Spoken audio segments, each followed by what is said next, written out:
So I'm sitting here working on videos and I realized I don't actually have a single video on my channel that goes over my cleaning regimen, which is interesting because cleaning is such an important part of brewing. I think this video will be useful not only for those of you who are just starting out and trying to get a grip on the process of things, but also for the more experienced folks out there, because my cleaning regimen is not like everyone else's. I don't have a sink in the basement and I don't have a fancy sprayer or a high pressure hose.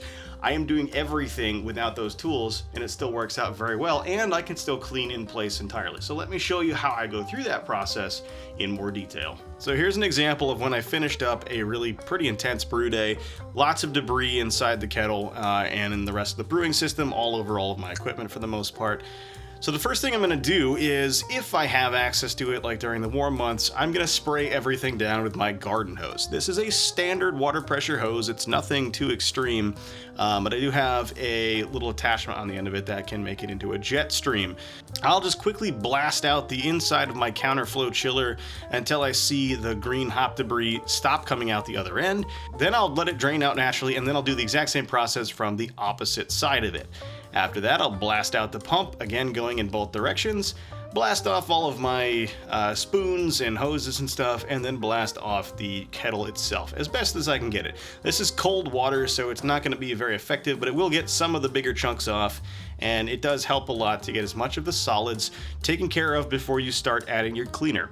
Spraying everything down with a garden hose is also the best way to clean out the grain basket if you're using a claw hammer system like me. Once I get all the grain out of it, I'm generally pretty satisfied with that level of cleaning for the grain basket, but if you want to go further than that, feel free to scrape it down with some PBW soaked rags and give it another rinse.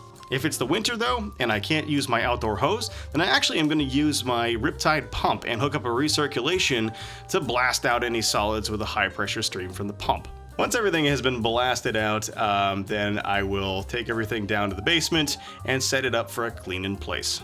So as I mentioned, I don't have a sink in the basement, but I do have a washing machine situation. So using the washing machine valve, I actually have access to both hot and cold water. So what I do is I hook a garden hose up to the hot water side of that. For me, my water heater is set pretty high, so it comes out actually almost at 150 degrees or about 65 degrees Celsius. And it's pretty toasty when it comes out, which makes for a very effective cleaning solution. Once the water starts coming out, then I'm going to start adding PBW to it, powdered brewery wash. This stuff is excellent, but make sure you're using the right concentration. For a post-brew day clean in place, I found for me the sweet spot tends to be 3 scoops of PBW. It's about 5 to 6 ounces of PBW for 10 gallons of water.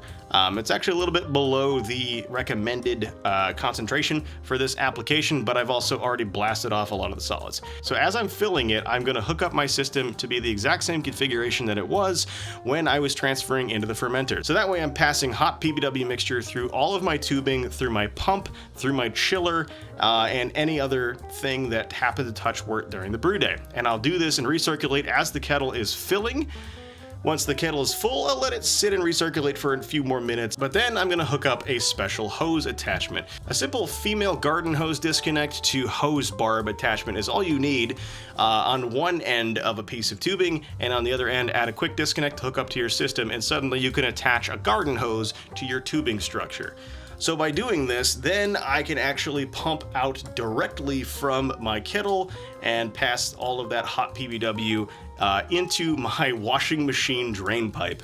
Because it's all brewing solids, the brewing pump can actually handle this, and it cleans the pump on the way out anyway. So again, I don't have to go through a sink or a drain. For any stainless steel surfaces that require external cleaning, I found Windex to be the best. It leaves a nice shine and it's cheap. Once the PBW mixture has been completely drained from the kettle, now I just give it a quick scrub down for any residual pieces of crud that seem to hang on. Usually around the element is where this is the worst.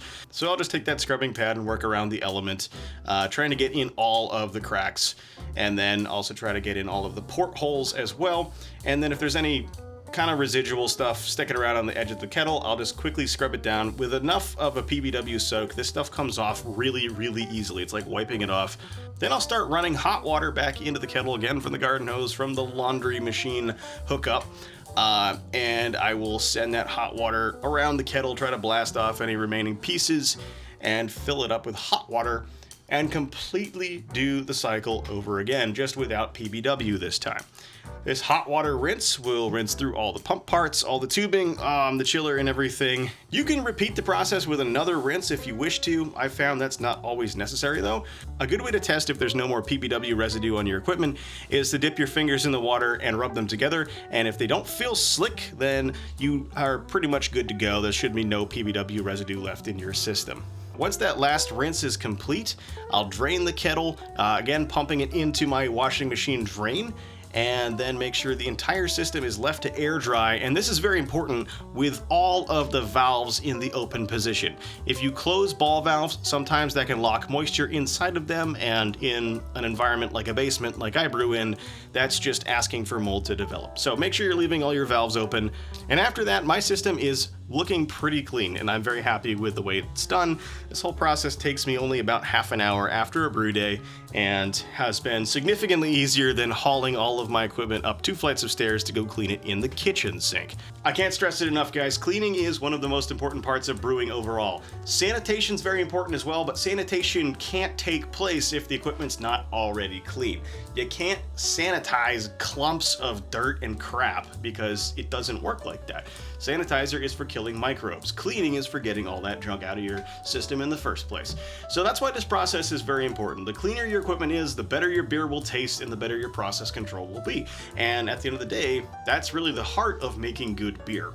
Anyway guys, I hope this video was useful, and I hope you enjoyed it and learned something in the process as well. And if you did, don't forget to hit that like button and subscribe to the channel already if you haven't. Feel free to also share your thoughts down in the comment section. I love the comment section. There's a lot of fun reading all those comments and interacting with the community. It's one of my favorite parts of this hobby. If you want to support the channel, please consider picking up a t-shirt from my merchandise store. This is not a t-shirt because this is a very spur-of-the-moment video. But if I was otherwise prepared, I would probably have one on. But please feel free to check out the merchandise store anyway, because those proceeds do help support the channel. I also have a Patreon, and my patrons are the reason why I can upgrade my production quality so much and have been keeping consistent with this hobby and the videography behind it for the last several years. Plain and simple, without your support, this channel wouldn't exist. So I really do owe you guys a lot of thanks for that. If Patreon is not your thing, I also have channel memberships, and there's also the super thanks button, which you can hit quickly and easily at the bottom of the video. I also have an Amazon store where not only can you find the equipment that I use to make the beer with, for the most part, if it's available on Amazon, but also the channel's production equipment, which is kind of, you know, for those of you who are curious about that sort of thing, could be interesting to you. If you want to follow me on more than just YouTube, I'm also active on Instagram and Facebook, both as the Apartment Brewer, so please check that out for some more frequent content updates, and you'll get to see what is coming to the channel in the very near and sometimes very distant future as well. Anyway guys, thank you so much for being here. I really appreciate your time. Thank you for watching the whole thing. It means a lot to me that you're watching the whole video. It means you're getting something out of it and you're enjoying your experience. So this one goes out to you guys. And until the next one, cheers.